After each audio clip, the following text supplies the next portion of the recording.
ఓం నమో వెంకటేశాయ.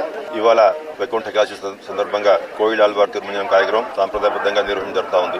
ఇప్పటికే ఈ వైకుంఠ ఏకాదశి కోసం దాదాపు ఒక 2 నెలల నుంచి అధికార యంత్రాంగం అందరూ కూడా కృషి చేస్తూ ఉన్నారు. వైకుంఠ ఏకాదశి, ద్వాదశి, త్రయోదశి ఈ ఫస్ట్ 3 రోజులు ఆన్లైన్ లక్కీ డిప్ విధానంలో దాదాపు 1,89,000 మందికి టోకన్ జారీ చేయడం జరిగింది. వాళ్ళకి 30వ తేదీ, 31వ తేదీ, అదేవిధంగా 1వ తేదీ ప్రత్యేకమైనటువంటి టైంలు ప్రతి ఒక్కరికి టైం స్లాట్ ఇండికేట్ చేయడం జరిగింది.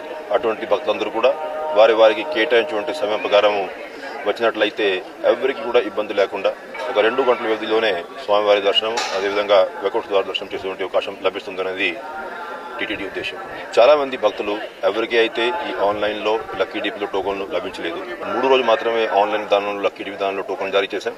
మిగతా 7 రోజులు సర్వదర్శన విధానంలో వస్తున్నటువంటి భక్తులకి నేరుగానే క్యూ లైన్లో ప్రవేశం కల్పించి స్వామివారి దర్శన అవకాశం కల్పిస్తూ ఉన్నాం. ఈ 10 రోజులు ఎక్కువ మంది భక్తులు స్వామివారి దర్శనానికి వస్తారు కాబట్టి కొన్ని ప్రత్యేకమైన దర్శనాలు ఇప్పుడు కుదరవు కాబట్టి చంటి పిల్లలు, వాళ్ళ తల్లిదండ్రులు, అదేవిధంగా వృద్ధులు, దివ్యాంగులు వాళ్ళందరినీ కూడా విజ్ఞప్తి చేశాం. వాళ్ళు 8వ తేదీ తర్వాతనే తిరుమల వచ్చి స్వామివారి దర్శనం చేసుకోవాల్సిందిగా విజ్ఞప్తి చేయడం జరిగింది.